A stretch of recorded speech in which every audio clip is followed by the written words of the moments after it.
Bab 91. Perasaan asmara Yao Yao kecil. Yao Yao kecil, ini pertama kalinya kau berterima kasih padaku. Jangan bilang kau jatuh cinta padaku sekarang. King Fengli dengan bercanda berbicara. Dulu, ketika Meng Yaosu bertemu dengannya, suasana hatinya selalu buruk. Ia selalu memanggilnya preman atau bajingan. Untuk mengambil inisiatif dan berterima kasih padanya, ini memang pertama kalinya. Pasti karena penampilannya, Yao kecil punya perasaan asmara, pikirnya sinis. Bajingan, kaulah yang mulai punya perasaan asmara. Dia baru saja mulai memiliki perasaan baik terhadapnya, tetapi dia malah membuat perasaan itu menghilang. Dia memang baik hati saat berterima kasih, tapi dia harus bilang kalau dia tergila-gila padanya. Dasar brengsek. Yao Yao kecil. Bertengkar itu membelai. Mengomel itu mencintai. Semakin kau mengumpatku, semakin dalam cintamu padaku. King Fengli tersenyum tipis sambil terus menggoda gadis polisi yang kejam itu. Dia tahu bahwa ketika Meng Yaosu disandera, dia benar-benar ketakutan. Dia terus menggodanya untuk mengalihkan perhatian. Dia tidak ingin Meng Yaosu terus ketakutan karena bagaimanapun juga itu tidak sehat. Bajingan, kalau kau terus-terusan bertindak seenaknya padaku, aku akan memukulmu. Meng Yaosu mengepalkan tinjunya yang kecil dan lucu sambil mengancam. Akhirnya ia mengerti, pria ini hanya ada untuk membuatnya marah. Ia tahu ia mulai merasa nyaman di dekatnya, tetapi ia terus mempermainkannya. Ia melempar tali yang melilitnya. Namun, saat mencoba bangun, ia tersandung dan jatuh ke lantai. Alisnya berkerut dan wajahnya memucat-pucat. Tangannya mencengkeram kakinya, berusaha meredakan rasa sakit. Tubuhnya, setelah terbungkus dalam waktu yang lama, kekurangan sirkulasi darah dan bangun secara tiba-tiba menyebabkan pergelangan kakinya terluka. Yao Yao kecil, biar aku bantu menggosoknya. King Fengli tersenyum lembut. Dia melihat luka di sekitar pergelangan kakinya. Cederanya tidak separah itu. Tidak, aku akan menggosoknya sendiri. Dia menggelengkan kepalanya dan segera menolaknya. Dia tahu bahwa dia tidak punya niat yang murni, ingin mengusap kaki cantiknya. Ia meremas kakinya pelan. Kakinya mungil dan indah, berkilau sehat. Siapapun yang punya fetis kaki pasti akan tergila-gila dengan kakinya. Namun saat ini, kaki indah itu ada yang memar. Sakit sekali. Ia mengerutkan keningnya lebih dalam sambil terus menggosok kakinya. Ia belum pernah belajar kedokteran sebelumnya dan bahkan tidak tahu persis di mana ia terluka. Yao Yao kecil, tulangmu agak bergeser. Biar aku bantu menggosoknya. King Fengli tersenyum dan dengan ramah menawarkan lagi. Bagaimana Anda tahu itu tergeser? Karena saya seorang dokter kelas dunia. Omong kosong. Semua dokter kelas dunia berusia 50-60 tahun. Kamu terlalu muda untuk menjadi dokter kelas dunia. Dia menggelengkan kepalanya yang indah, matanya dipenuhi ketidakpercayaan. Kesannya terhadap dokter kelas dunia adalah mereka yang sangat senior, telah menangani banyak pasien, dan telah mengumpulkan banyak pengalaman selama bertahun-tahun. Tapi Lily, paling banter, baru berusia 25 tahun. Bagaimana mungkin orang seperti itu mengaku berkelas dunia? Tak seorang pun akan percaya kebohongan seperti itu. Yao Yao kecil, biarkan aku menggosoknya selama 2 menit untukmu. Kalau masih belum membaik, aku akan berhenti. King Fengli terus tersenyum saat dia berbicara dengan percaya diri. Dia cukup percaya diri dengan keterampilannya. Baiklah, aku akan mempercayaimu kali ini. Setelah melihat wajahnya yang percaya diri, dia mengangkat alisnya dan memutuskan untuk mempercayainya sekali saja. Semakin ia menggosok pergelangan kakinya sendiri, semakin sakit rasanya. Dan karena hanya ada 2 orang, ia memutuskan untuk mempercayai Li Qingfeng. Jangan khawatir, hanya 2 menit. Ia tersenyum, menarik kakinya, dan meletakkannya di atas pahanya. Tindakannya membuat gadis itu tersipu dan jantungnya berdebar kencang. Berani sekali pria ini memanfaatkannya. Ia menggertakkan gigi dan berpikir. Betapa indahnya kaki kecil itu. King Fengli menatap kaki kecilnya. Ia sangat menikmatinya. Kaki mungilnya, halus dan bercahaya, ia tak ingin melepaskannya sama sekali. Dia pikir dia tidak hanya cantik, tetapi juga memiliki tubuh yang indah. Bahkan kakinya yang mungil pun yang terbaik. Kelemahannya adalah kepribadiannya yang keras dan dadanya yang tak bidang. Brengsek, apa yang kau lihat? Cepat bantu aku menggosoknya. Ia berbicara dengan sedih setelah melihatnya menatap kakinya dengan pandangan tak suka. Wajahnya sedikit memerah. Orang ini. Awalnya aku sangat berterima kasih padamu. Tapi, kamu malah memutuskan untuk tidak menjadi orang baik dan malah memanfaatkanku. Oh maaf, saya teralihkan. Saya akan segera membantu Anda. Dia meraih kakinya dan mulai menggosoknya. Titik-titik yang digosoknya adalah titik-titik akupuntur. Bagus untuk melancarkan peredaran darah. Dan dengan gerakan memutar, ia mengembalikan tulang-tulang itu ke tempatnya semula. Tiba-tiba pergelangan kakinya terasa lebih baik. Darah mulai mengalir dan memarnya menghilang. Tidak sakit lagi. Dia agak bingung. Pergelangan kakinya sudah tidak sakit lagi, tapi kenapa pria itu masih menggosok-gosok pergelangan kakinya? Dasar brengsek, memanfaatkanku lagi. Pikirnya dengan marah. Kakiku sudah lebih baik. Bisakah kamu melepaskannya sekarang? Bulu matanya bergetar saat dia melotot marah ke arahnya dan bertanya dengan keras. Yao Yao kecil. Meskipun sudah tidak sakit lagi, lebih baik digosok lagi. Itu untuk membantu proses penyembuhan. Lili Qingfeng berkata dengan tegas. Tangannya masih mengusap-usap kaki Li Qingshan. Sebenarnya, kakinya sudah pulih. Dia hanya tidak ingin melepaskannya. Kaki kecil yang cantik sekali, terlalu langka untuk melewatkan kesempatan menggosoknya lagi. Brengsek. Ia menggerutu dan mengangkat kaki kanannya. Karena pergelangan kakinya sudah tidak sakit lagi, tentu saja ia tidak ingin pria itu memanfaatkannya. Meskipun pergelangan kakinya terasa nyaman, jantungnya tidak. Dia berdiri, bergerak, dan menyadari pergelangan kakinya sudah pulih sepenuhnya. Memang, keahliannya luar biasa. Meng Yaoxi adalah seorang polisi, jadi ia sering terluka. Ia tahu luka-luka seperti itu biasanya membutuhkan waktu berhari-hari untuk pulih di rumah sakit. Namun, di tangan Lili, itu hanya butuh beberapa menit. Sepertinya dia tidak sedang menyombongkan diri sebagai dokter yang saleh. Dering. Meng Yaosu mengeluarkan ponselnya dan menghubungi kantor polisi. Saya Kapten Meng Yaosu. Para penjahat ada di gedung terbengkalai di sini. Tolong kirim orang sekarang. Yao Yao kecil, kau menelepon polisi. Tentu saja. Ada puluhan juta yuan di sini. Tentu saja ini harus dikembalikan ke bank. Meskipun para penjahatnya sudah mati, identitas mereka masih harus diverifikasi. Oh, karena polisi datang, aku akan pergi sekarang. Lili melambaikan tangannya dan bersiap untuk pergi. Ia tidak ingin identitasnya terungkap. Bab 92. Xiao Hong dari tempat pijat itu. Tunggu, kau membunuh perampok bank ini dan berkontribusi besar. Polisi akan memberimu hadiah. Hadiah untuk naga bermata satu saja 50.000 yuan. Wajah Meng Yaosue berubah ketika melihat King Feng pergi. Hari ini, King Feng telah banyak membantunya.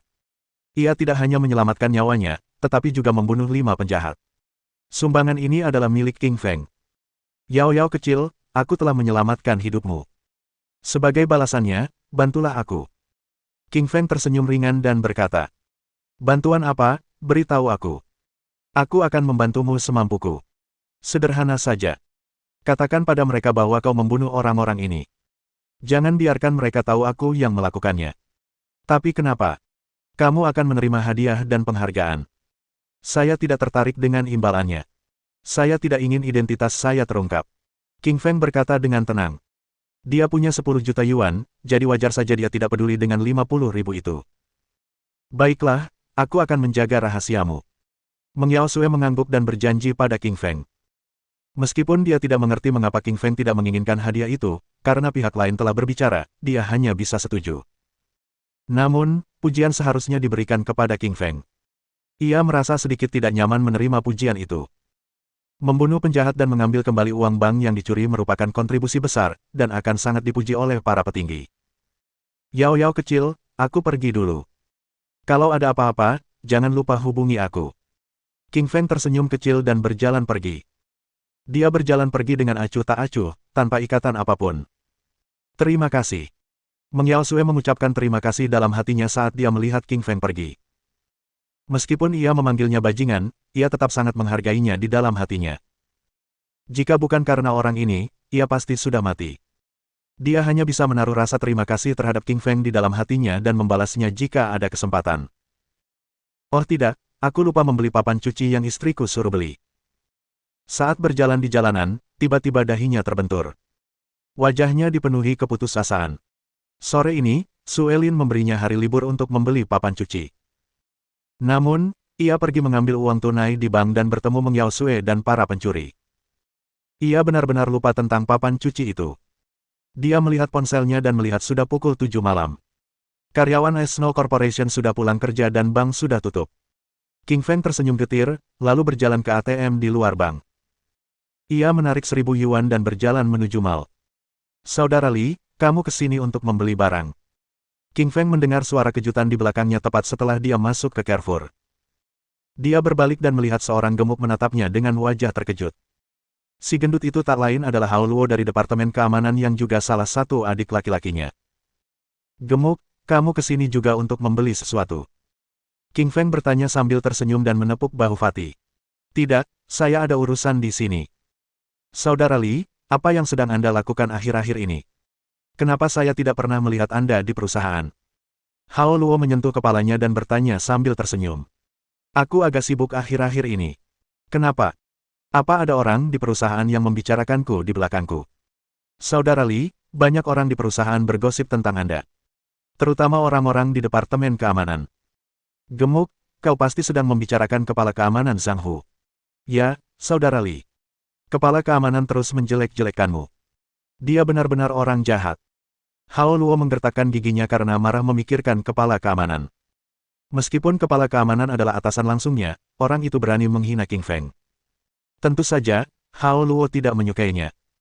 Namun, Hao Luo hanyalah seorang penjaga keamanan kecil di Departemen Keamanan. Meskipun ia marah pada Qiang Hu, ia tidak bisa berbuat apa-apa selain menghinanya dalam hati. Fatih, tenang saja. Dia cuma badut, jangan khawatir. King Feng tersenyum tipis dan berkata dengan tenang. King Feng juga sangat tidak menyukai Qiang Hu dan ayahnya. Namun, mereka adalah petinggi perusahaan. Ia tidak bisa menghadapi mereka hanya dengan menghajar mereka, ia butuh bukti. Bahkan rubah yang paling licik pun akan menunjukkan ekornya. Saat itu terjadi, itulah saatnya kematian mereka. Kak Li, kamu beli apa di mall? Aku kenal asisten penjualan, dia bisa membelikannya untukmu. Hao Luo menawarkan diri dengan wajah agak merah. Wah, gendut, kamu sudah bertemu wanita cantik. Kenalkan aku padanya. King Feng tertawa dan bercanda. Semua penjual di mall itu perempuan. Tak diragukan lagi, penjual yang Fatih kenal itu perempuan. Mungkin dia sedang merayunya. Sejak Fatih putus terakhir kali, ia depresi. King Feng senang melihat Fatih telah memulai hubungan baru. Ia sangat peduli pada adik laki-lakinya ini. Saudara Li, aku akan membawamu ke sana sekarang. Hao Luo membawa King Feng ke bagian rumah. Ada seorang gadis berusia 20-an berdiri di sana. Gadis itu cantik dan berbintik-bintik di wajahnya. Wajahnya tembam dan perawakannya rata-rata. Dia tampak sangat serasi dengan Hao Luo. Xiao Hong, ini Li King Feng. Panggil dia kakak Li. Hao Luo menggendong seorang gadis cantik dan memperkenalkannya pada King Feng. Kilatan rasa terima kasih muncul di mata gadis itu ketika mendengar nama King Feng. Ia juga tampak panik. Gadis ini mengenalku. King Feng tercengang saat melihat ekspresi panik dan bersyukur dari gadis itu. Dia yakin belum pernah melihat gadis ini. Tapi kenapa gadis ini panik saat melihatnya? Tunggu, si gendut memanggil gadis ini, Xiao Hong. Tiba-tiba, King Feng teringat bahwa dia pernah menyelamatkan seorang gadis bernama Xiao Hong dari spa kaki beberapa waktu lalu. Setelah ditangkap polisi, King Feng tidak bertemu dengan gadis bernama Xiao Hong. Namun, sebelum ia naik ke mobil polisi, ia melihat sosok seorang gadis yang mirip dengan gadis di depannya. Gendut, aku mau makan es krim. Beliin aku satu. King Feng tersenyum kecil dan meminta Hao Luo untuk membelikannya es krim. Dia ingin berbicara dengan gadis itu berdua saja. Baiklah, Saudara Li. Aku akan membelikannya untukmu sekarang. Luo Hao mendengarkan setiap kata-kata King Feng. Karena kakak Li ingin makan es krim, ia segera pergi membeli. Kamu kenal saya. Setelah Fatih pergi, King Feng tersenyum ringan dan bertanya pada gadis itu. Ya, aku pernah melihatmu di kantor polisi dan aku tahu namamu. Terima kasih sudah menyelamatkanku di spa kaki terakhir kali. Gadis cantik itu tampak bersyukur tetapi juga panik dan takut. Kamu takut padaku? King Feng sedikit mengernyit dan tidak mengerti mengapa gadis di depannya takut padanya. Ya, aku takut kalau kau memberitahu Hao Luo tentang identitasku, dia akan meninggalkanku. Kedua orang tuaku sudah meninggal, aku diperdagangkan ke kota Laut Timur. Hao Luo menyelamatkanku ketika aku hampir mati. Aku pacarnya saat ini. Aku tidak ingin dia tahu tentang masa laluku. Gadis cantik itu tampak panik dan berkata dengan ketakutan. Bab 93. Pria yang membeli papan cuci. Xiao Hong, aku ingin bertanya padamu, apakah kamu benar-benar menyukai Hao Luo? King Feng Li bertanya sambil mengerutkan alisnya. Dia tahu bahwa sejak si gendut putus, emosinya menjadi lemah. Sekarang setelah dia menemukan seseorang, Li King Feng tidak ingin si gendut dibohongi lagi. Sebagai pria, dikhianati wanita hanya sekali saja itu wajar. Bukan untuk kedua kalinya. Jatuh karena kesalahan sekali adalah kecerobohan, tetapi jatuh dua kali adalah kebodohan. Aku sangat menyukai Hao Luo. Waktu aku diperdagangkan ke spa, aku masih perawan. Tak lama kemudian, kau menyelamatkanku. Untungnya, aku tidak kehilangan keperawananku. Tolong jangan ceritakan masa laluku kepada siapapun. Bintik-bintiknya bergerak seiring dengan ekspresi wajahnya yang ketakutan saat dia berbicara. Dia benar-benar menyukainya. Sejak diperdagangkan ke kota Laut Timur, dia telah mengalami pemukulan, dibentak, dan kelaparan. Hao Luo lah yang menyelamatkannya dari semua itu. Posisinya saat ini sebagai penjual di mall juga berkat bantuan Hao Luo. Ia tak hanya merasa bersyukur, tetapi juga merasa bergantung padanya, dan dengan demikian, ia pun merasa dicintai. Ia benar-benar ketakutan. Ia takut jika masa lalunya terbongkar oleh Hao Luo, ia akan membencinya dan meninggalkannya. Diperdagangkan ke spa bukanlah masa lalu yang paling mulia. Jangan khawatir. Aku tidak akan menceritakannya kepada siapapun. King Feng Li menganggukkan kepalanya saat dia berjanji padanya. Li King Feng adalah orang yang sangat peka. Tentu saja, mudah baginya untuk mengatakan bahwa Xiao Hong berkata jujur. Gadis itu memang menyedihkan. Karena dia memang menyukai Hao Luo, dan dia masih perawan, Li King Feng sangat mendukung mereka. Terima kasih, saudaraku. Ucapnya penuh semangat, matanya penuh rasa terima kasih. Kakak Li, aku beli es krim. Tepat saat mereka selesai berbicara, Hao Luo datang berlari sambil membawa es krim di tangan. Terima kasih, gendut. King Feng Li mengucapkan terima kasih padanya sambil mengambil es krim. Melayani kakak Li adalah suatu keharusan. Hao Luo mengusap kepalanya dan tertawa. Ia mengagumi kakaknya, Li. Seseorang yang mampu membuat kelompok mobil terbang menyerah tanpa syarat tak diragukan lagi adalah seorang pahlawan super. Meskipun lambat, ia tidak bodoh. Ia tahu bahwa ia bisa merasa tenang hanya dengan menjadi antek Li. Kakak Li, apa lagi yang kau inginkan? Aku akan membantumu memilih dan membeli, aku sudah familiar dengan daerah ini. Xiao Hong menawarkan dengan bersemangat. Dia melihat Hao Luo memanggil Li King Feng, kakak Li, jadi hubungan mereka pasti baik-baik saja. Dan sebagai pacar Hao Luo, dia seharusnya memanggilnya, kakak Li, juga. Kakak Li telah banyak membantunya, jadi dia seharusnya juga membantunya. Saya ingin membeli papan cuci, apakah Anda tahu merek apa yang bagus? King Feng Li tersenyum pada Xiao Hong dan bertanya. Apa? Papan cuci? Baik Xiao Hong maupun Hao Luo terkejut mendengar permintaan itu, mata mereka menatap aneh ke arah King Feng Li. Papan cuci. Kata itu membangkitkan banyak imajinasi. Kebanyakan dibeli oleh perempuan. Perempuan membeli papan cuci untuk mencuci pakaian. Sedangkan laki-laki, mereka hanya membeli papan cuci ketika mereka melakukan kesalahan. Istri mereka akan meminta mereka berlutut di atas papan cuci sebagai hukuman. Mungkin kakak Li sudah menikah. Tapi sepertinya tidak, dan dia juga belum pernah mendengar kabarnya. Hao Luo sangat bingung dan penasaran. Hei, kenapa tatapanmu itu? Aku sudah memintamu membeli papan cuci, kenapa kalian begitu terkejut? Jadi, apa kalian tahu merek apa yang bagus? Dia sangat tidak senang dengan penampilan mereka yang aneh. Dia tahu mereka pasti mengira dia takut kepada istrinya, dia merasa terganggu karenanya. Kakak Li, merek terbaik adalah, dengarkan istrimu. Petik 1 petik 2. Xiao Hong berusaha menahan tawa saat berbicara. Ia juga familiar dengan daerah itu dan tahu merek yang paling dikenal. Papan cuci, dengarkan istrimu, itu. Ternyata ada nama seperti itu. Kok aku belum pernah dengar? Li King Feng sangat terkejut, juga sedikit curiga dengan apa yang dikatakan Xiao Hong. Setelah melihat ekspresi ketidakpercayaan di wajah Li King Feng, Xiao Hong mengerti apa yang dipikirkannya. Ia mulai menjelaskan, kakak Li, papan cuci, dengarkan istrimu, adalah nama terbaik di pasaran untuk papan cuci terbaik. Papan cuci itu diciptakan oleh seorang gadis cantik dan dirilis belum lama ini. Wah, jadi benar-benar ada merek seperti itu, dan baru saja keluar. Pantas saja saya belum pernah dengar sebelumnya. Tunggu, Xiao Hong baru saja bilang kalau itu diciptakan oleh seorang gadis. Sekarang akhirnya aku mengerti, suaminya pasti tidak mendengarkan dan berdebat dengannya terus-menerus, jadi dia membuat merek terkenal seperti itu. Harus dikatakan, imajinasi dan kreativitas wanita luar biasa. Baiklah, Xiao Hong, belikan aku buku dengarkan istrimu. Li Qingfeng berkata dengan kesal.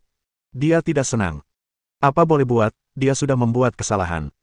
Demi menyenangkan istrinya, dia harus membelikannya papan cuci. Baiklah kakak Li, aku akan segera mengambilkannya untukmu. Xiao Hong sekali lagi berusaha menahan tawa keras saat dia mengulurkan tangan ke rak dan menemukan papan cuci terbaik. Papan cuci merah tua itu panjangnya setengah meter, dengan pola-pola yang sangat rapi. Terlihat cantik dan kualitasnya sangat baik. Namun, namanya terdengar sangat tidak nyaman. Orang-orang di sekitarnya yang melihatnya membeli papan cuci memberinya tatapan aneh yang membuat King Feng Li sangat muram. Dia tahu, di mata orang-orang itu, dia adalah seorang suami yang sangat takut pada istrinya. Fatih, Xiao Hong, aku pergi dulu. Sampai jumpa. King Feng Li tidak tahan dengan semua tatapan itu, tatapannya terlalu intens. Dia mengambil, dengarkan istri Anda, membayar, dan bergegas keluar mal. Sekarang setelah aku membeli papan cuci, aku bisa melapor kepada istriku. King Feng Li bergumam sambil berjalan menuju istana bangsawan sambil membawa papan cucinya, siap untuk menyerahkannya kepada istrinya.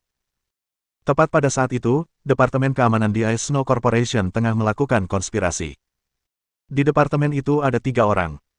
Kepala Keamanan Qiang Hu, Kepala Keuangan Dekuan Hu, dan seorang karyawan penjualan Pingwang. Saudara Qiang, target kita adalah memecat Li Qingfeng. Bagaimana menurutmu? Wang Ping mengangkat alisnya saat berbicara. Dia membenci Li Qingfeng, dan hubungan mereka sangat buruk. Jadi, ketika Qiang Hu menemukannya untuk menjebak Li Qingfeng, dia langsung setuju. Gampang sekali, aku akan meminta Dekuan mengambil semua berkas dari kantor pajak. Kamu kan penjualnya dan juga kenal baik dengan Li Qingfeng. Kamu bisa memasukkan semua berkas perusahaan ke dalam lacinya. Lalu besok, ketika kantor pajak melaporkan kehilangan berkas, kamu bisa melaporkan kepada mereka bahwa Li Qingfeng yang mencurinya. Dia pasti akan dipecat. Qiang Hu memiliki ekspresi gelap di wajahnya saat dia dengan dingin berbicara tentang rencananya. Saudara Qiang, berapa total berkas perusahaan? Dekuan, berikan deposit perusahaan kepada Pingwang. Qiang Hu tersenyum ringan dan berbicara kepada pria parubaya berkacamata di sampingnya. Pria parubaya berkacamata itu adalah kepala bendahara sekaligus paman Qiang Hu, yang kebetulan adalah pria cakap yang bekerja di bawah ayahnya. Rencananya pasti untuk menjebak Li Qingfeng. Oke. Pria parubaya itu memberikan deposit perusahaan kepada Pingwang. Wah, ini 10 juta. Lumayan banyak, kan? Tangan Pingwang gemetar saat melihat uang di tangannya, sampai-sampai dia hampir menjatuhkannya. Tidak banyak, tidak banyak. Kita hanya perlu menjebaknya bahwa Li Qingfeng mencuri 10 juta ini. Dia tidak hanya akan dipecat, tetapi juga harus dipenjara. Aku ingin dia kehilangan semua reputasi dan kedudukannya. Qiang Hu berkata dengan nada jahat, ekspresi wajahnya muram dan suaranya dipenuhi kebencian. Bab 94. Cara mengalahkan Vixen. Saat itu pukul 9 malam dan malam telah tiba. Qingfeng membawa papan cuci kembali ke istana bangsawan. Saat dia berjalan melewati pintu masuk permukiman itu, dia sekali lagi disambut dengan penghinaan dari para petugas keamanan. Bagi para penjaga keamanan ini, hanya laki-laki yang takut kepada istrinya yang akan membeli papan cuci. Sumpah deh, aku nggak bakal beli papan cuci lagi. Pikirku dalam hati ketika melihat tatapan aneh para satpam. Sayang, aku kembali. Qingfeng mendorong pintu dan berkata kepada Suelin yang sedang duduk di ruang tamu. Suelin mengenakan gaun tidur jala putih. Kulitnya seputih sutra dan matanya berkilauan bagai bintang. Ia sungguh cantik. Pakaian tidurnya menutupi tubuh seksinya. Di balik tubuhnya yang montok, ia menyembunyikan pinggang ramping dan bokongnya yang terangkat. Kakinya yang panjang dan indah seputih susu mewah, menarik perhatian. Tunggu, apa yang kulihat? Pakaian tidur. Qingfeng tercengang. Ini pertama kalinya kekasihnya memakai baju tidur di rumah. Ia menggosok matanya tak percaya. Tapi semua yang ada di depan tampak begitu nyata.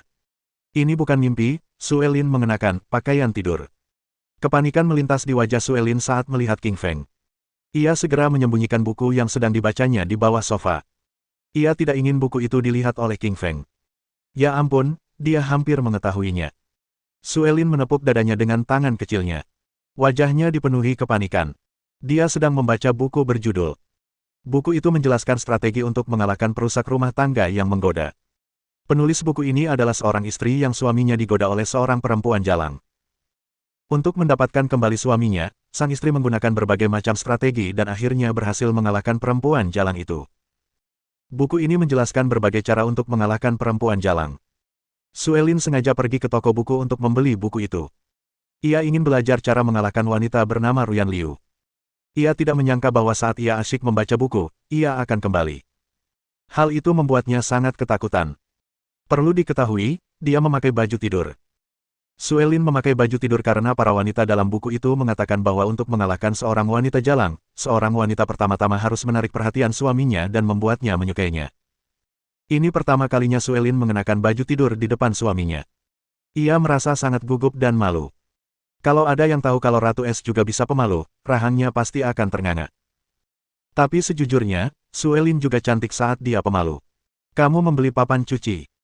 Untuk menyembunyikan rasa malu di hatinya, Suelin segera mengganti topik pembicaraan dan bertanya tentang papan cuci. Buku itu mengatakan bahwa jika seorang pria melakukan kesalahan, ia harus berlutut di atas papan cuci.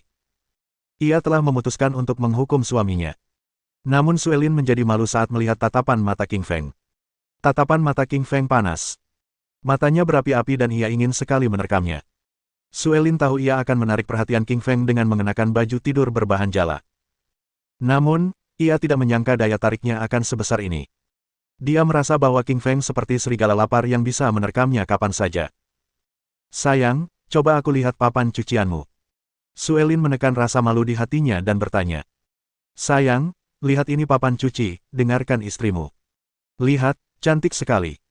Kata-katamu itu membuatku kesal, kata King Feng dengan tatapan panas.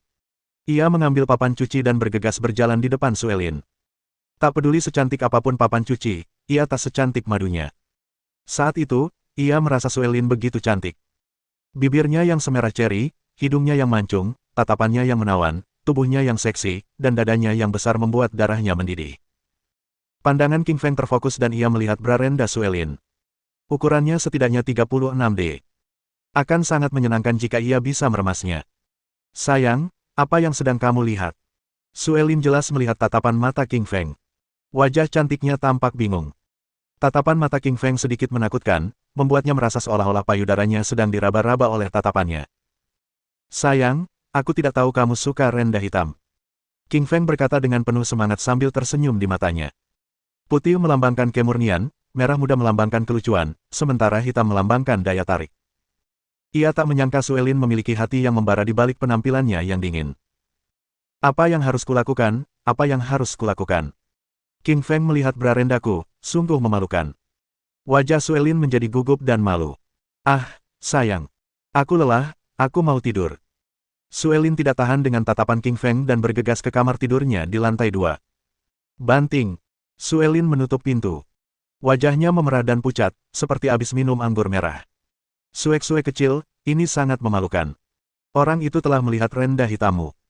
Suelin menyembunyikan kepalanya di bawah selimut karena malu. Awalnya ia ingin menghukum King Feng dan membuatnya berlutut di papan cuci, tetapi setelah pertemuan ini, ia benar-benar melupakan rencananya. Kali ini kau lolos dengan cepat. King Feng bergumam sambil melihat Suelin bergegas lari. Dia mengangkat bantal sofa dan menemukan sebuah buku di bawahnya. Buku itu adalah buku yang sedang dibaca Suelin. Judulnya adalah... King Feng membuka buku itu dan membacanya sekilas. Ia akhirnya mengerti mengapa Suelin memakai baju tidur hari ini. Buku itu menjelaskan bahwa seorang wanita harus memakai baju tidur untuk menarik perhatian suaminya. Saya suka buku ini. King Feng menyukai isi buku itu. Ia tahu bahwa buku itu mengajarkan para wanita cara merayu suami mereka. Mengetahui Suelin pemalu, King Feng tidak naik ke lantai 2 untuk mencarinya. Ia malah tidur di kamarnya di lantai 1. Keesokan harinya, matahari bersinar cerah. Hari yang cerah lagi. Setelah bangun, setelah membersihkan diri, ia menyadari Suelin sudah berangkat kerja. Suelin masih malu-malu sejak kemarin dan takut bertemu suaminya, jadi ia hanya bisa bersembunyi. Waktunya berangkat kerja. Setelah makan 2 potong adonan goreng dan minum secangkir susu kedelai, ia berjalan menuju perusahaan es dan salju. Setengah jam kemudian, ia tiba di Ice Snow Corporation. Ia mendengar rentetan diskusi tepat saat ia memasuki lantai pertama perusahaan. Kau dengar? Tadi malam, Departemen Keuangan dirampok. Benarkah? Apakah mereka tahu siapa yang mencuri uang itu? Belum. Tapi uangnya gaji kita bulan ini. Kalau dicuri, kita nggak akan dapat gaji bulan ini. Sialan. Sebaiknya mereka tidak membiarkanku mencari tahu siapa yang mencuri uang perusahaan. Aku tidak akan membiarkannya pergi begitu saja. Ratusan karyawan dari berbagai departemen berdiri bersama dan berdiskusi. Suara mereka dipenuhi amarah. Bab 95. Uang perusahaan dicuri. Adik Xiao Yue, apa yang terjadi? King Feng bertanya sambil berjalan ke aula lantai pertama dan menepuk bahu gadis cantik di depannya.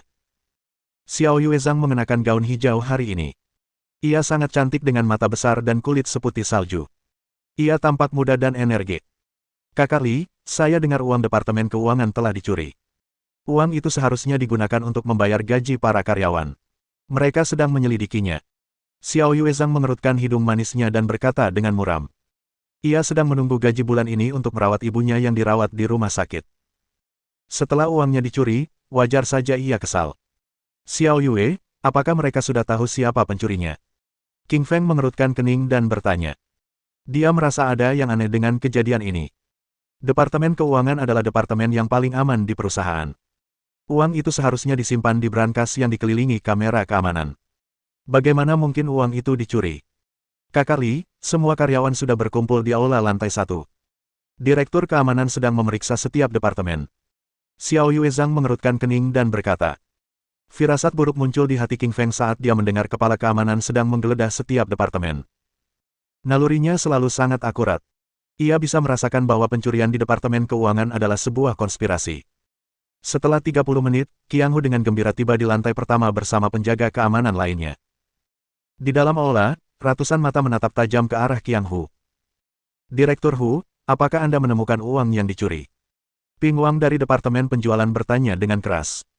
Dialah yang pertama berbicara. Rekan-rekan sekalian, saya telah menemukan deposit Departemen Keuangan yang hilang. Qiang Hu melirik ke arah King Feng dengan pandangan gelap dan berkata kepada ratusan orang. Direktur Hu, di mana Anda menemukannya? Apakah itu dicuri? Ping Wang mengangkat alisnya dan bertanya. Sekali lagi, dialah yang pertama berbicara. Dia sudah merencanakan ini dengan Qiang Hu, dan mereka bersama-sama menjebaknya. Mereka punya dua tujuan. Pertama, menjebak dan memecatnya. Kedua, memenjarakannya. Saya menemukan uang deposit Departemen Keuangan yang hilang di laci milik Lili dari Departemen Penjualan. Dia mencuri uang perusahaan. Qiang Hu menunjuk ke arah King Feng Li dan berkata dengan keras. Suaranya keras karena dia ingin semua orang di perusahaan mendengar kata-katanya. Uang yang dicuri itu adalah gaji semua karyawan. Jika karyawan marah, mereka akan menuntut CEO untuk memecat King Feng. Tidak peduli seberapa kuat dan protektifnya Suelin, dia harus mempertimbangkan perasaan ratusan karyawan. Rencana Qiang Hu sangat kejam. Dia ingin mengirim King Feng ke kehancurannya. Apa? Aku tahu tidak ada hal baik yang terjadi. Beraninya kau bilang aku mencuri uang perusahaan. King Feng sangat marah. Dia sudah tahu bahwa Qiang Hu adalah penjahat dan akan membalas dendam. Dia memang menduga pihak lain akan bersikap begitu rendah dan akan menjebaknya di depan ratusan karyawan. Direktur Hu, Anda butuh bukti untuk tuduhan Anda. Saya tidak mencuri uang perusahaan. Anda tidak bisa menuduh saya begitu saja. King Feng mengerutkan kening dan berkata dengan dingin. Jika di luar ruangan, King Feng pasti sudah menendang Qiang Hu hingga melayang. Namun, mereka kini dikepung oleh ratusan orang. Ia tidak bisa hanya mengandalkan kekerasan. Jika dia menghajar Qiang Hu, yang lain akan mengatakan bahwa dia bertindak karena dia bersalah. Mustahil baginya untuk membuktikan ketidakbersalahannya. Jadi, dia hanya akan menggunakan akalnya, bukan tinjunya. King Feng Li, apakah kamu berani pergi ke Departemen Penjualan bersama semua orang? Qiang Hu bertanya keras sambil tersenyum dingin. Mengapa tidak? King Feng mengangguk dan berkata dengan tenang. Seperti kata pepatah, orang yang tidak bersalah tidak perlu takut. Ia tidak mencuri uang, tentu saja, ia tidak takut diselidiki.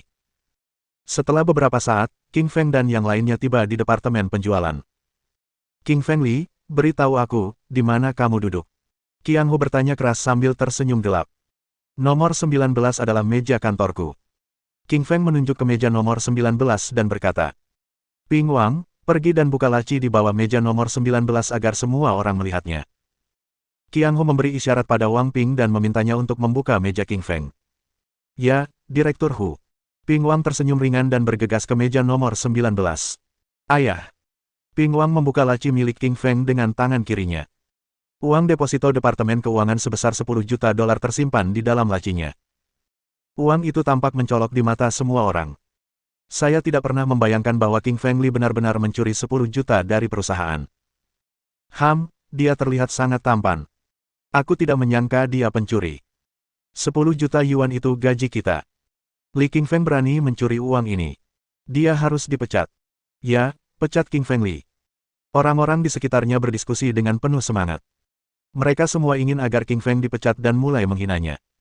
Pada saat ini, King Feng telah menjadi musuh masyarakat yang dibenci semua orang. CEO-nya ada di sini. Tiba-tiba seseorang berteriak, dan semua orang terdiam. Mereka semua menatap Suelin dengan saksama. Wajah Suelin begitu cantik dan dingin. Kulitnya seputih salju. Tak ada satupun cacat di wajahnya. Wajahnya bagaikan mahakarya Tuhan. Ia mengenakan setelan jas biru yang menutupi lekuk tubuhnya yang indah. Ia berdada besar dengan kaki jenjang dan tampak bak peri putih yang memikat mata semua orang. Dia sudah mendengar tentang pencurian di Departemen Keuangan. Dia datang ke sini untuk memeriksa hasilnya. Direktur Hu, Anda adalah kepala keamanan dan bertanggung jawab atas keamanan perusahaan. Apakah Anda sudah menemukan siapa yang mencuri uang perusahaan? Suelin bertanya dengan ringan. CEO, ya, saya sudah menemukannya. Li Qingfeng lah yang mencuri uang perusahaan. Qiang Hu menatap dingin ke arah King Feng dan berkata dengan suara keras. Dia berbicara dengan suara keras setiap kali berbicara sehingga semua orang dapat mendengarnya. Apa? Apakah King Feng mencuri uang perusahaan? Suelin bingung dan tak bisa berkata apa-apa. Dia merasa Qiang Hu sudah gila. Bagaimana mungkin suaminya mencuri uang dari perusahaan? Itu omong kosong belaka. Bukti apa yang kamu punya? Wajah Suelin menjadi dingin. Ia tidak senang dengan tuduhan Qiang Hu. Qiang Hu yang malang mengira Suelin tidak bahagia karena King Feng dan diam-diam merasa bahagia. CEO, kami menemukan uang deposito Departemen Keuangan sebesar 10 juta di laci King Feng Li. Semua orang menyaksikannya. Anda bisa bertanya kepada mereka jika tidak percaya. Qiang Hu tersenyum tipis dan berkata sambil menunjuk orang-orang di sekitarnya. Dia tahu bahwa mustahil baginya untuk memecat King Feng sendirian. Tetapi jika 100 karyawan perusahaan menuntut pengunduran diri King Feng, tidak peduli seberapa protektifnya Suelin terhadap King Feng, dia tidak akan mampu menolak tuntutan ratusan orang. Bab 96. Suelin cukup perkasa. Presiden, kami dapat bersaksi bahwa uang simpanan Departemen Keuangan ada di laci milik Li King Feng. Presiden, kami meminta Anda untuk memecat Li King Feng. Perusahaan tidak membutuhkan tumor seperti dia. Tembakan King Feng Li, tembakan King Feng Li, tembakan King Feng Li, tembakan King Feng Li. Ratusan karyawan di sekitarnya meminta Suelin untuk memecat King Feng. Pencuri adalah salah satu orang yang paling dibenci. Pencuri mengambil untung dari jerih payah orang lain dan mencuri kekayaan orang lain. Terlebih lagi, uang yang dicuri adalah gaji para karyawan. Uang mereka telah dicuri oleh King Feng. Wajar saja, mereka marah kepadanya. Ketika mereka mendengar semua orang meminta pengunduran diri King Feng, Qiang Hu dan Ping Wang saling memandang dan tersenyum nakal. Mereka tahu bahwa konspirasi mereka telah berhasil. Semua orang di perusahaan itu terguncang dan membenci Li King Feng. Inilah hasil yang dicari Qiang Hu. Ia ingin reputasi King Feng di perusahaan hancur selamanya. Qiang Hu, meskipun uang perusahaan ada di laci milik King Feng, bukan berarti dia mencurinya. Suelin berkata dengan dingin. King Feng adalah suaminya. Tentu saja, dia perlu membantu suaminya. Lagi pula, dia tidak percaya bahwa King Feng akan mencuri uang itu. Kebencian Suelin terhadap Qiang Hu semakin dalam. Jika dia bukan putra wakil presiden, dia pasti sudah memecatnya sejak lama. Presiden, semua orang di perusahaan melihat bahwa King Feng mencuri uang perusahaan. Kami meminta Anda untuk memecatnya. Qiang Hu mengerutkan kening dan berkata dengan keras. Ia menggunakan kata, kami, alih-alih, saya, untuk memasukkan karyawan perusahaan. Bagaimana jika aku tidak memecat King Feng? Suelin mencibir dan bertanya. Lelucon apa ini? Lihat aja. Lihat dong, kan? Dia telah memutuskan bahwa meskipun harus memecat Qiang Hu, dia tidak akan memecatnya. Skenario terburuknya adalah membuat marah ayahnya, wakil presiden. Qiang Hu yang malang tidak tahu bahwa dia ingin menjebak King Feng tetapi yang mendapat masalah adalah dia. Presiden, tidak adil jika Anda tidak memecat King Feng. Tidak ada gunanya bertahan di perusahaan yang prospeknya buruk. Jika Anda tidak memecat King Feng, kami akan mengundurkan diri. Apakah saya benar, semuanya? Qiang Hu tahu bahwa ia tidak akan mampu mengancam Suelin sendirian. Ia perlu menggunakan kekuatan massa untuk mengancam Suelin. Perusahaan ini bukan milik satu orang. Perusahaan ini milik semua orang. Jika semua orang mengundurkan diri, Aisno Corporation akan langsung bangkrut. Presiden, saya juga meminta Anda untuk memecat Li King Feng. Jika Anda tidak setuju, saya akan mengundurkan diri. Ping Wang merupakan orang pertama yang tampil dan menyuarakan teriakan Qiang Hu. Karena itu, dia menjadi anjing penurut Qiang Hu dan mematuhi semua perintahnya. Terlebih lagi, Qiang Hu sudah memberitahunya bahwa jika ia bisa membuat King Feng pergi, ia akan menjadikannya ketua tim penjualan. Ini adalah hadiah yang menggiurkan. Ping Wang tidak puas karena dia masih menjadi karyawan biasa setelah bekerja di departemen penjualan selama bertahun-tahun. Oleh karena itu, ketika Qiang Hu berjanji untuk menjadikannya pemimpin tim penjualan setelah pengaturan, ia langsung tergoda. Karena itu, ia selalu menjadi orang pertama yang menentangnya. Presiden, saya sarankan Anda memecat King Feng. Kalau tidak, saya juga akan mengundurkan diri. Direktur Keuangan, De Kuan Hu, juga menonjol dan mendukung Qiang Hu. Dia adalah paman Qiang Hu dan bawahan wakil Presiden Hu, jadi wajar saja jika dia mendukung Qiang Hu. Dengan seruan pengunduran diri Qiang Hu, Ping Wang, dan De Hu, para karyawan di sekitarnya berkata dengan lantang, kami meminta Anda memecat King Feng Li atau kami akan mengundurkan diri. Qiang Hu dan yang lainnya berseteru dengan King Feng sehingga mereka ingin memecatnya. Karyawan di sekitarnya ditipu oleh Qiang Hu dan mengira bahwa King Feng telah mencuri uang perusahaan, oleh karena itu, mereka menuntut pengunduran dirinya. Manusia adalah makhluk sosial dan mudah tersulut emosi. Misalnya, jika terjadi perkelahian di jalan, kerumunan besar penonton akan berkumpul. Jika seorang pejabat kota memukul pedagang, lalu seseorang memimpin orang-orang dan menghasut masyarakat, mayoritas akan menghajar pejabat kota dengan keras. Mengobarkan semangat orang lain adalah bentuk intimidasi. Orang-orang ini berani terang-terangan mengancam Presiden Suelin. Jika Suelin tidak memecat King Feng, mereka akan mengundurkan diri. Tentu saja, di antara orang-orang ini, pelaku utamanya adalah Hu Qiang dan yang lainnya. Mereka menghasut karyawan lainnya. Wajah Suelin menjadi pucat saat mendengar suara pasrah ratusan orang. Ratusan orang ini merupakan seluruh karyawan perusahaan. Jika mereka semua mengundurkan diri, perusahaan akan langsung kolaps. Beberapa karyawan telah lama bekerja di Snow Corporation dan memiliki keterampilan yang tinggi. Mereka tidak mudah digantikan. Wajah Suelin pucat pasi. Situasinya sulit. Jika dia tidak memecat King Feng, orang-orang ini akan mengundurkan diri dan perusahaan akan tutup. Perusahaan itu adalah satu-satunya warisan kakeknya.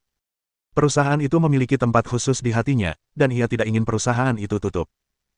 Namun, mustahil bagi Suelin untuk memecat suaminya sendiri. Memilih perusahaan atau suaminya adalah keputusan yang sulit.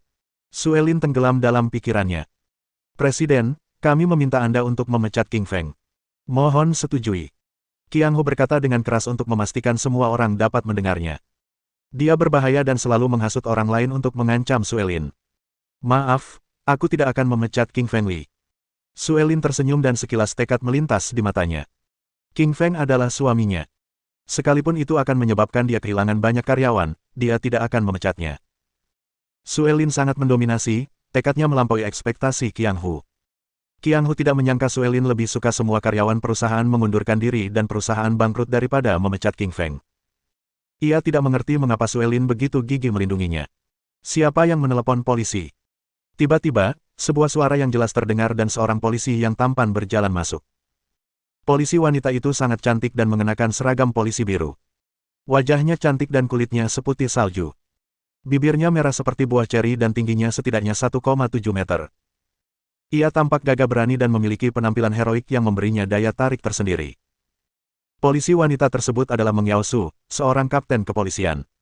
Pak Polisi, saya sudah menelepon polisi. Qiang Hu berkata keras sambil mengangkat tangannya. Katakan padaku, kenapa kamu menelepon polisi? Meng Yao Su bertanya ringan dengan wajah dingin. Pak Polisi, perusahaan saya kehilangan 10 juta yuan. Berdasarkan penyelidikan kami, uang itu dicuri oleh Li King Feng dari departemen penjualan. Dia telah melanggar hukum. Tolong tangkap dia. Qiang Hu menunjuk ke arah King Feng dan berkata dengan keras. Dia takut kalau polisi wanita itu tidak mengenal King Feng dan secara khusus menunjuknya. Qiang Hu tidak hanya ingin memecat saya, dia ingin memenjarakan saya. Dia pantas mati. Senyum dingin muncul di wajah King Feng. Kilatan dingin muncul di matanya. Babak 97. Meng Yao Su memecahkan kasusnya. Melihat King Feng Li, wajah cerah Meng Yao Su menunjukkan sedikit kejutan. Tidak terpikir olehnya bahwa orang yang dilaporkan Qiang Hu tangkap adalah King Feng Li. Meng Yao Su pernah bertemu dengannya beberapa kali. Meskipun pria ini tidak berguna dan suka menggodanya, ia mampu menghadapi masalah serius dengan baik. Misalnya, bank dirampok kemarin dan dia diculik.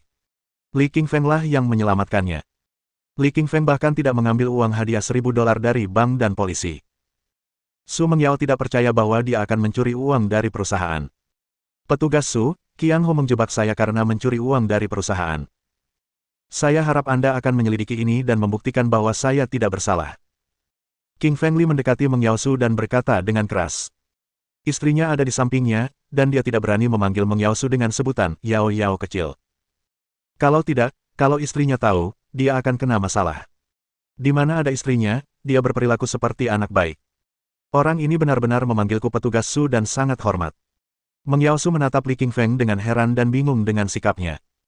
Memang, setiap kali Li Li melihat Mengyao Su, ia akan menggodanya dengan memanggilnya, istrinya, atau Yao Yao kecil. Sekarang, tanpa diduga, ia memanggilnya petugas Su, dan bersikap sangat baik. Hal seperti ini belum pernah terjadi sebelumnya. Namun, bukan saatnya bagi Mengyao Su untuk memikirkan bentuk sapaan itu sekarang.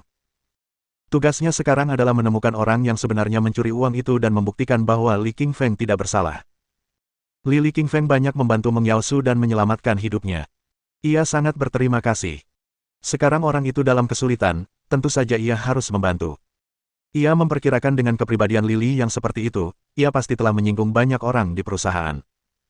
Wajar jika ada yang ingin menjebaknya. Tugasnya adalah menemukan dalang di balik semua ini. Qiang Hu, kamu tahu segala sesuatu butuh bukti. Memfitnah orang lain hanya akan membuatmu dipenjara. Alis indah Mengyao Su sedikit berkerut dan menatap Qiang Hu dengan dingin. Dia tidak memiliki perasaan positif terhadap orang ini yang mengatakan bahwa King Feng Li mencuri barang. Seperti kata pepatah, orang jahat biasanya yang pertama kali muncul. Qiang Hu lah yang melaporkan bahwa Li Qingfeng mencuri uang. Orang ini sangat mencurigakan karena telah menjebak Li Qingfeng. Pak polisi, semua orang melihatnya. Uang itu ada di laci milik Lily. Dia pasti mencurinya. Wajah Qiang Hu sedikit berubah dan dia berkata dengan keras. Dia agak bingung. Dia menelepon polisi. Bukankah seharusnya mereka segera menangkap Li Qingfeng dan membawanya ke kantor polisi untuk diinterogasi? Kenapa dia bertanya di sini? Nada suaranya terdengar seolah-olah dia sedang membantu Li Qingfeng. Alisnya sedikit berkerut. Ia bingung dan merasa aneh dengan sikap Mengyao Su. Polisi wanita ini, kenapa kau tidak menangkap Li Qingshan? Kenapa kau malah menginterogasiku? Uang itu ada di laci Li Qingfeng, tapi bukan berarti dia mencurinya. Kalau aku memasukkan uang ke lacimu, apa itu berarti kau, Qiang Hu, yang mencurinya? Mengyao Su tersenyum dingin dan berkata, Pak, omong kosong Anda. Bagaimana saya bisa mencuri uang perusahaan? Aku cuma ngasih contoh. Aku nggak bilang kamu mencurinya. Kenapa kamu gugup banget? Apa kamu bersalah? Pak polisi, jangan membuat tuduhan yang tidak berdasar. Kalau Pak polisi tidak menangkapnya sekarang, saya akan lapor ke kantor polisi. Wajah Qiang Hu menjadi gelap dan dia berkata dengan marah. Dia sangat marah pada Mengyao Su. Polisi wanita sialan ini, aku memanggilmu untuk menangkap Li Qingfeng. Sekarang kau malah membelanya, dan malah mencurigaiku. Dia bahkan curiga apakah Li Qingfeng adalah pacar polwan ini. Kalau tidak, mengapa dia berbicara untuknya? Semua orang bisa menyadarinya. Mendengar Qiang Hu ingin mengeluh tentang Mengyao Su, para petugas polisi di dekatnya tertawa. Siapakah Mengyao Su? Dia adalah kapten kepolisian, polisi wanita yang kejam. Siapapun yang mengeluh tentangnya akan dijebloskan ke penjara dan akhirnya dihukum. Meskipun Mengyao Su agak kasar, ia memiliki rasa keadilan yang kuat. Selama itu demi keadilan, ia akan melakukannya. Mereka yang mengeluh tentangnya adalah orang-orang brengsek. Qiang Hu, kau mengancam polisi. Aku sedang menyelidiki siapa yang mencuri uang perusahaan dan kau mengancam akan mengadukanku. Saya sungguh meragukan bahwa Anda tidak bersalah. Mengyao Su tersenyum dingin, dan matanya memancarkan sedikit rasa dingin. Dengan pengalamannya selama bertahun-tahun menangani kasus, dia bisa melihat dengan sekali pandang bahwa Qiang Hu ketakutan dan ketakutan. Hanya mereka yang melakukan hal buruk yang akan panik dan takut. Qiang Hu adalah yang paling curiga. Pak polisi, saya beri waktu 1 jam. Kalau Anda tidak bisa menemukan siapa pencuri uang perusahaan, bawa saja Li Qingshan. Kalau tidak, orang-orang akan mengira Anda melindungi penjahat. Saya pasti akan mengadukan Anda ke atasan. Wajah Qiang Hu muram dan sangat tidak puas dengan nada bicara polisi wanita ini. Dia merasa setelah polisi wanita itu datang ke perusahaan, semuanya menjadi tidak beres. Polisi wanita itu tidak menanyai Li Qingfeng, tetapi malah menanyainya dengan saksama, seolah-olah dia adalah tersangka terbesar, yang membuat Qiang Hu sangat marah dan tidak senang. Tidak 1 jam pun. Setengah jam lagi, aku akan mencari tahu siapa yang mencuri uang di perusahaan itu. Meng Yaosu tersenyum dingin dan berkata dengan bangga. Dalam memecahkan kasus ini, Meng Yaosu adalah salah satu yang terbaik di kota Donghai. Kalau tidak, dia tidak akan dipromosikan menjadi kapten kepolisian di usia semuda itu. Meng Yaosu adalah siswa terbaik di sekolah kepolisian. Setelah lulus, ia memulai dari dasar dan telah memecahkan puluhan kasus besar, hingga akhirnya dipromosikan menjadi kapten. Dia memperolehnya dari bakat aslinya, bukan dari koneksi. Baiklah. Aku ingin tahu bagaimana kau bisa tahu siapa pencuri uang itu dalam waktu setengah jam. Qiang Hu tersenyum dingin dan matanya memancarkan sedikit penghinaan. Menurut pendapatnya, jelas mustahil untuk mengetahui siapa yang mencuri uang perusahaan. Qiang Hu, Anda kepala Departemen Keamanan. Izinkan saya bertanya, kapan uang itu dicuri? Tadi malam. Kalau begitu, saya ingin bertanya, bagaimana dengan kamera pengawas? Seharusnya mereka merekam penampilan orang yang mencuri uang itu. Meng Yaosu tersenyum dingin dan bertanya. Pria di depannya adalah kepala Departemen Keamanan. Dia bertanggung jawab atas pengawasan. Tentu saja, ia bertanya. Maaf, kamera pengawasnya baru saja rusak kemarin dan belum diperbaiki. Jadi, tidak terekam orang yang mencuri uang itu. Qiang Hu tersenyum tipis dan berkata dengan percaya diri. Sebenarnya, dia sudah memikirkan pengawasan saat hendak menjebak Lily. Jadi, sepulang kerja, dia merusak semua kamera pengawas. Jika ada yang ingin melihatnya, semuanya akan gelap gulita tanpa ada yang bisa dilihat. Hehe, kamu pikir aku tidak bisa melihat siapa yang mencuri uang ketika kamera pengawas rusak? Naif. Meng Yaoli tersenyum dingin. Matanya penuh penghinaan. Metode penyelesaian kasus kini sudah sangat maju berkat teknologi. Pengawasan merupakan salah satu metode penyelesaian kasus, tetapi bukan satu-satunya. Xiao Wang, bawa peralatan sidik jari dan kumpulkan sidik jari semua orang di sini. Lalu tunjukkan sidik jari di uang itu. Siapapun yang mencuri uang itu akan meninggalkan sidik jarinya di sini. Meng Yaosu tiba-tiba berbalik dan berkata kepada seorang polisi dengan potongan rambut cepak di belakangnya. Ya, Kapten. Polisi berambut cepak itu mengeluarkan mesin canggih dan mengumpulkan sidik jari semua orang di perusahaan itu. Kemudian polisi meletakkan uang kertas itu di bawah mesin untuk diperiksa. Melihat polisi sedang memeriksa sidik jari, Qiang Hu, Ping Wang dan Dekuan Hu semuanya mengubah ekspresi wajah mereka, menjadi sangat ketakutan dalam hati mereka. Bagus sekali, Yao Yao kecil. Dia bahkan berpikir untuk menguji sidik jarinya. King Fengli melirik Meng Yaosu dan berseru dalam hatinya.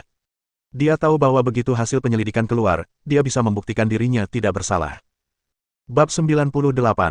Menyandera Xiao Yue Zhang. Setengah jam kemudian, polisi dengan potongan rambut bascut menyelesaikan pengujian sidik jari pada uang kertas. Setelah membandingkan, ia menemukan total 3 set sidik jari pada uang kertas tersebut. Apa hasil investigasinya? Meng Yaosu sedikit mengernyitkan alisnya dan bertanya. Dia benar-benar ingin mengetahui hasil tesnya karena itu tentang siapa yang mencuri uang dan apakah King Fengli dapat dibuktikan tidak bersalah. Bukan hanya Meng Yaosu, Lily, Suelin, dan yang lainnya di perusahaan juga penasaran dengan hasilnya. Kapten, setelah pengujian dan perbandingan, 3 orang meninggalkan sidik jari pada uang kertas tersebut. Qiang Hu, Ping Wang, dan Dekuan Hu. Polisi dengan potongan rambut cepat menyerahkan formulir tes kepada Meng Yaosu dan berkata. Tangkap Qiang Hu, Ping Wang dan Dekuan Hu. Meng Yaosu melambaikan tangannya yang elegan dan berkata kepada beberapa polisi di belakangnya. Hasilnya sekarang jelas. Siapapun yang mencuri uang perusahaan akan meninggalkan sidik jari di uang kertas. Karena ada 3 orang, bawa mereka semua kembali untuk diinterogasi. Pak Polisi, Anda tidak bisa menangkap saya. Saya Direktur Keamanan Ice Snow Corporation. Ekspresi wajah Qiang Hu berubah dan dia berkata, wajahnya pucat. Ketika sidik jarinya diuji, dia tahu dia akan ditipu. Dia menjebak Li Qingfeng atas pencurian uang dari perusahaan, tetapi sidik jari Li Qingfeng sama sekali tidak ada di uang itu, hanya sidik jari mereka. Kamu mencuri 10 juta dari perusahaan. Jumlahnya sangat besar, dan kamu akan dihukum setidaknya 3 tahun. Kamu juga menjebak orang lain. 2 pelanggaran akan membuatmu dihukum setidaknya 5 tahun penjara. Meng Yaosu mencibir dan berkata dengan suara dingin. Tolong, saya tidak ingin masuk penjara. Wajah Ping Wang berubah drastis, wajahnya penuh ketakutan. Dia baru saja bertunangan dan akan menikah dalam waktu 1 bulan. Jika dia masuk penjara, tunangannya pasti akan kabur dengan orang lain. Kau tak ingin masuk penjara. Kalau begitu, akui saja dan ungkapkan kaki tanganmu. Itu bisa meringankan hukuman. Jika kau berperilaku baik, hukumannya bisa diringankan. Meng Yaosu tersenyum dingin dan berkata, metodenya sangat bagus. Untuk meringankan hukuman, dia meminta para penjahat untuk saling mengungkap satu sama lain, yang merupakan metode yang sangat efektif untuk mendapatkan lebih banyak informasi. Pak Polisi, ini semua ide Qiang Hu. Dia ingin saya menaruh 10 juta itu di laci milik Li Qingfeng. Ini tidak ada hubungannya dengan saya. Untuk meringankan hukumannya sendiri, Ping Wang segera mengungkap Qiang Hu. Meskipun Qiang Hu berjanji padanya bahwa yang terakhir bisa menjadi kepala departemen penjualan, dia hampir masuk penjara. Dia tidak peduli dengan kepala departemen penjualan sialan itu. Pak Polisi, saya juga ingin melapor. Qiang Hu lah yang meminta saya mencuri uang dari Departemen Keuangan dan memberikannya kepadanya agar dia bisa menjebak King Feng Li. Wajah De Kuan Hu memucat. Agar tidak masuk penjara, ia mengkhianati Qiang Hu dengan tegas. Seperti kata pepatah, ketika bencana besar datang, orang-orang akan memikirkan diri mereka sendiri terlebih dahulu. Ketika ketiganya menjebak Lily, mereka makan dan minum bersama, saling memanggil saudara, dan bersenang-senang.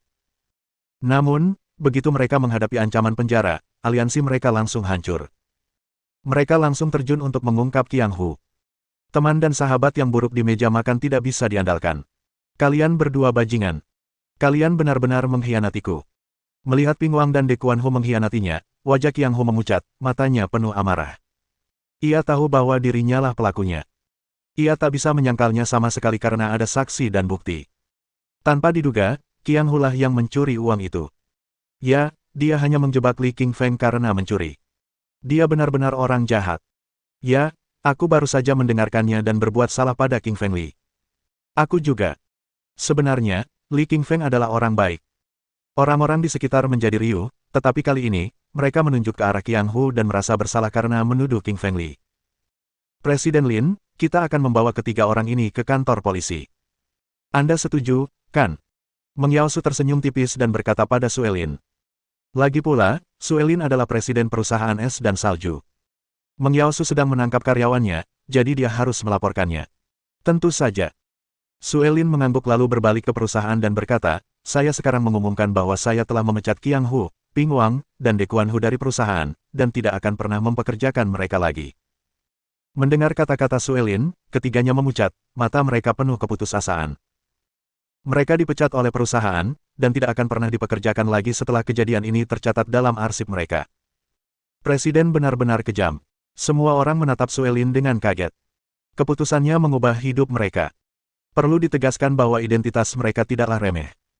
Qiang Hu adalah Direktur Departemen Keamanan dan ayahnya adalah Wakil Presiden.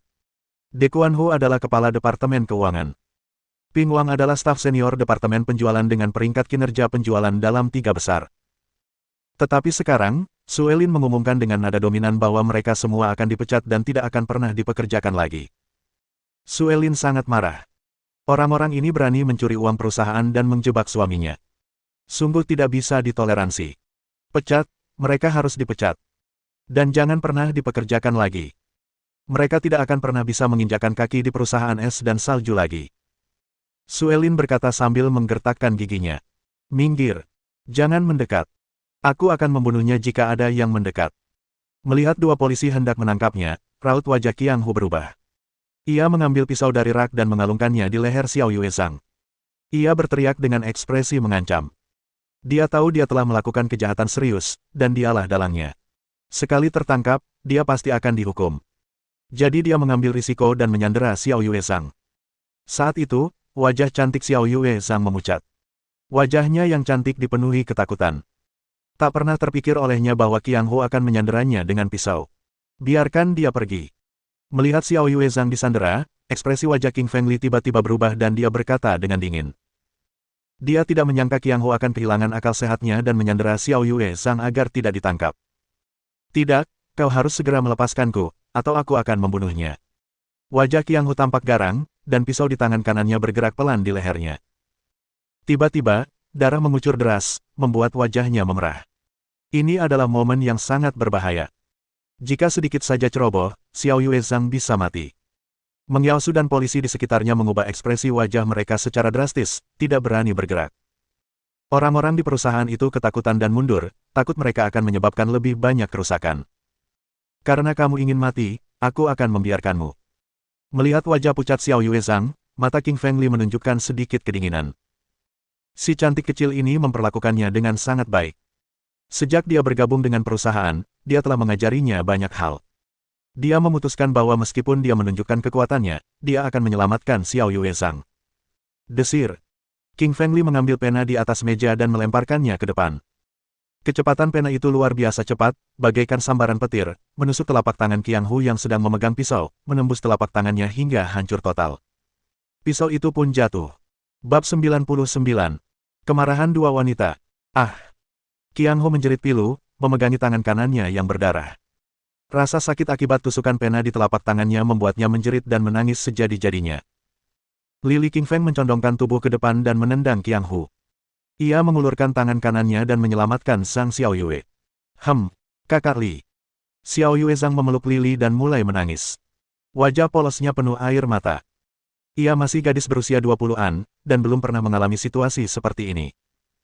Ia merasa hampir mati jika bukan karena kakak laki-lakinya, Li, yang menyelamatkannya. Saudari Xiao Yue, jangan takut. Kamu aman sekarang. King Fengli menepuk bahunya dan menghiburnya. Sungguh kekuatan yang kuat. Melihat pena itu menusuk telapak tangan Qiang Hu, Meng Yaosu dan para petugas polisi di sekitarnya menunjukkan ekspresi terkejut di wajah mereka. Untuk memahaminya, menusuk telapak tangan beberapa meter jauhnya dengan pena membutuhkan setidaknya beberapa ratus pon daya. Hal ini juga membutuhkan kontrol kekuatan yang akurat. Bahkan pasukan khusus pun tidak dapat mencapai tingkat ini. Itu berarti Li Qingfeng bahkan lebih kuat daripada pasukan khusus. Para polisi di sekitar tentu saja sangat terkejut. Su Mengyao sangat marah, begitu pula Su Elin. Kedua wanita itu sangat marah. Meng Yaosu marah karena Qiang Hu menculik orang lain di depannya dan polisi lainnya, mengabaikan keberadaan mereka. Yang membuat Su Elin marah adalah Qiang Hu, sebagai direktur Departemen Keamanan, tidak hanya menjebak Lili, tetapi juga cukup gila untuk melukai seorang karyawan perusahaan. Sungguh tak termaafkan. Marah. Kedua wanita itu sangat marah. Meng Yaosu dan Su Elin bergerak dan mendatangi Qiang Hu, masing-masing memberinya satu tendangan tanpa ampun. Keduanya mengenakan sepatu hak tinggi dan sepatu berujung lancip, menendang Qiang Hu hingga dia berteriak keras. Jangan menyinggung wanita. Mereka menakutkan saat sedang marah. Setelah menendang Qiang Hu, Meng Yaosu memborgolnya dan mengawalnya ke mobil polisi. Mobil polisi itu pun melaju menuju kantor polisi. Perusahaan es salju. Wajah Su Elin dingin, dan dia berkata, sekarang semuanya sudah jelas. Sekarang, apakah kamu masih ingin mengundurkan diri? Dia ingat betul bahwa orang-orang ini baru saja ingin memecat Li Qingfeng. Jelas, Qiang Hu yang memulainya, tetapi tetap saja membuatnya tidak puas. Dia adalah presiden perusahaan. Mengapa dia perlu menilai reaksi orang lain untuk memutuskan siapa yang akan dipecat? Dia sekarang ingin memberi mereka peringatan dan memberitahu mereka bahwa perusahaan itu miliknya, bukan milik mereka. Presiden, ini salah kami. Kamilah yang bersalah pada Li Qingfeng. Semua orang menunduk karena malu, menyadari bahwa mereka baru saja bersalah kepada King Feng Li. Lagi pula, mereka tahu bahwa apa yang mereka lakukan merupakan tantangan terhadap kewenangan presiden. Yah, kau harus membayar harganya jika kau berbuat salah. Penghargaan kehadiran semua orang akan dibatalkan bulan ini dan akan diberikan kepada Li Qingfeng sebagai kompensasi. Apakah kalian setuju? Wajah Su Elin dingin dan berkata dengan keras. Semua orang mengangguk dan menunjukkan mereka tidak mempunyai pendapat yang berbeda. Beranikah mereka berpendapat berbeda? Tentu saja tidak.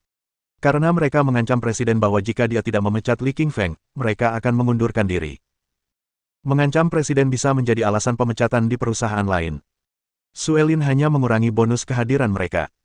Itu dianggap sebagai belas kasihan. Mendengar jawaban itu, Su Elin mengangguk. Wajahnya yang dingin sedikit membaik. Kerumunan itu bijaksana. Kalau tidak, dia pasti akan bersikap kejam.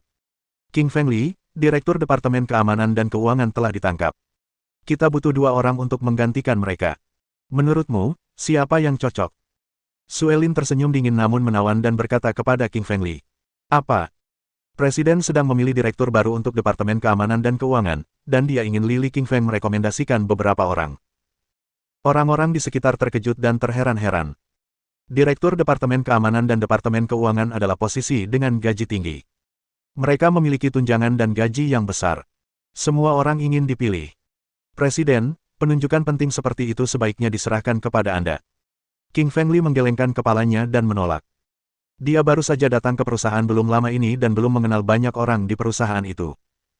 Merekomendasikan orang secara tidak bijaksana merupakan tindakan yang tidak bertanggung jawab terhadap perusahaan. King Feng Li, aku beri kamu waktu 1 hari untuk mempertimbangkan. Berikan aku daftar orang yang cocok untuk Direktur Departemen Keamanan dan Direktur Departemen Keuangan. Suelin tersenyum dingin dan melirik King Feng Li, lalu berbalik dan pergi. Tatapan Suelin yang penuh arti mengejutkan Lily. Ia kemudian menyadari bahwa Suelin sedang membantunya. Kalau dipikir-pikir, Lily memang berhak merekomendasikan orang untuk mengisi posisi direktur di Departemen Keamanan dan Keuangan. Mereka yang ingin dipromosikan tentu akan berusaha menyenangkannya. Dengan begitu, statusnya di perusahaan akan meningkat pesat. Terlebih lagi, melalui ini, Suelin memberitahu semua orang bahwa ia sangat menghormati Li Qingfeng. Jadi, orang-orang di perusahaan tidak akan mencari-cari kesalahan Li Qingfeng, yang merupakan bentuk perlindungan terselubung. Istriku sangat baik padaku. King Feng Li gembira dan memuji Suelin dalam hatinya. Namun, Suelin yang memintanya untuk merekomendasikan kandidat agak sulit baginya. Ia tidak familiar dengan departemen-departemen ini, jadi wajar saja jika ia tidak tahu siapa yang harus direkomendasikan.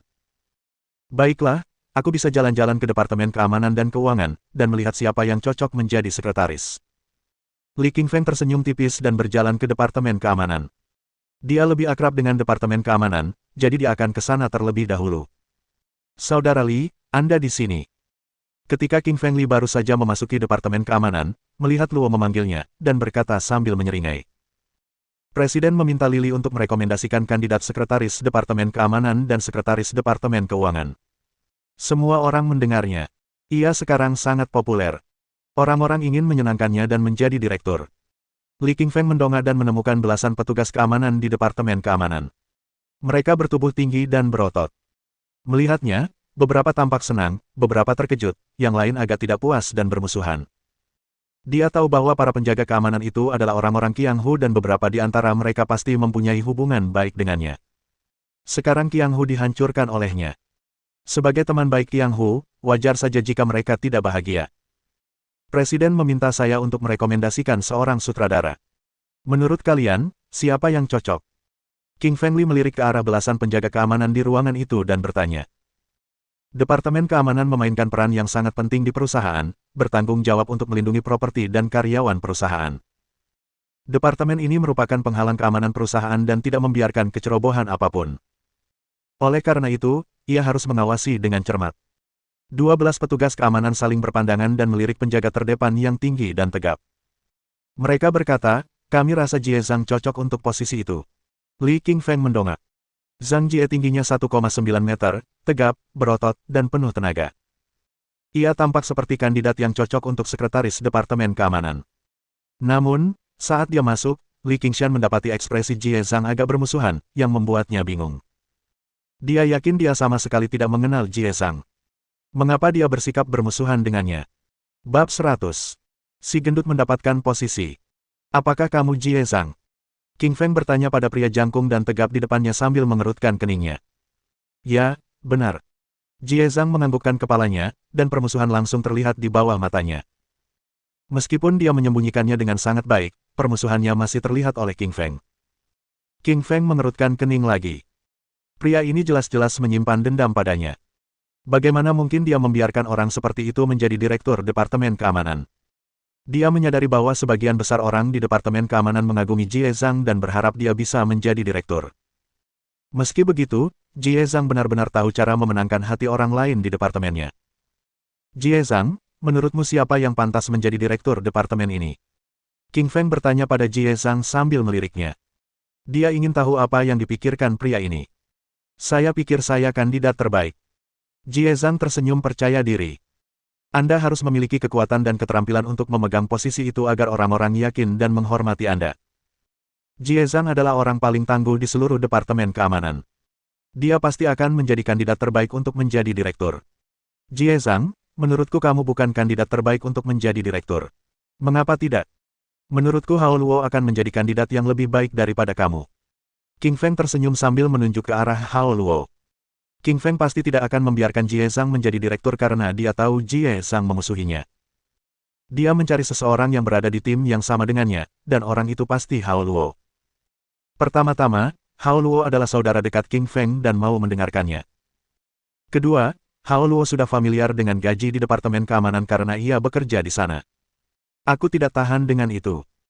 Jie Zhang tiba-tiba mengubah wajahnya menjadi gelap dan menatap dingin ke arah King Feng setelah mendengar bahwa dia ingin memilih Hao Luo menjadi Direktur Departemen Keamanan. Dia sudah bekerja di Departemen Keamanan selama bertahun-tahun, dan sekarang tiba-tiba ada anak nakal yang muncul dan merebut posisinya. Rasanya tidak nyaman. Bukan hanya Jie Zhang, semua penjaga keamanan lain di departemen itu menunjukkan keluhan mereka di wajah mereka. Apa yang membuatmu berpikir bahwa kau berhak memberitahuku apa yang kau pikirkan? Aku memilih siapapun yang kuinginkan dan ini adalah hakku yang diberikan oleh CEO. King Feng berkata dengan arogan sambil memegang tangannya di belakang tubuhnya tanpa melihat wajah marah Jie Zhang. Suelin, CEO perusahaan telah memberikan hak kepada King Feng untuk memilih kandidat direktur untuk Departemen Keamanan dan Departemen Keuangan. Kekuatan dan keterampilan adalah hal terpenting di Departemen Keamanan.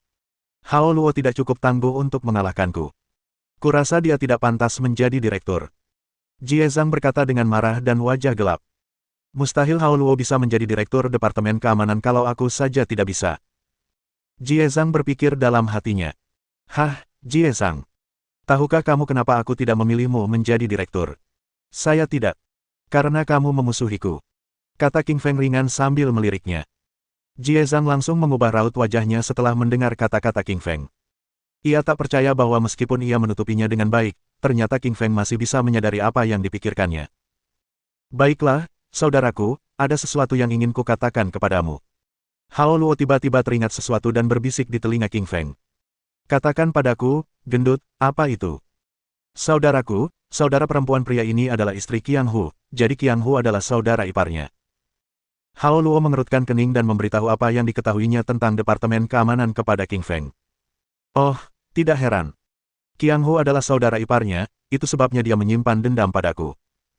Tiba-tiba, King Feng menjelaskan semuanya. Tiba-tiba semuanya masuk akal. Namun, King Feng pasti tidak akan membiarkan ini begitu saja karena Jie Zhang adalah saudara ipar Qiang Hu. Qiang Hu membuat King Feng marah besar karena tidak hanya menjebaknya, tetapi juga menculik Xiao Yue. Jie Zhang, sebagai saudara iparnya, pasti sangat membenci King Feng dan pasti akan meledak seperti bom waktu jika ia ditahan di Departemen Keamanan. Jie Zhang, Qiang Hu adalah saudara iparmu, kan? Baiklah, sekarang aku punya dua pilihan untukmu. 1. Setuju Hao Luo menjadi Direktur Keamanan. 1 lagi, pergi dari sini. Pertama-tama, saya akan menjadi Direktur Keamanan. Kedua, saya tidak akan meninggalkan perusahaan ini. Jie Zhang menggelengkan kepalanya. Dia menolak tawaran yang diajukan oleh King Feng dan bersikeras menjadi Direktur Keamanan.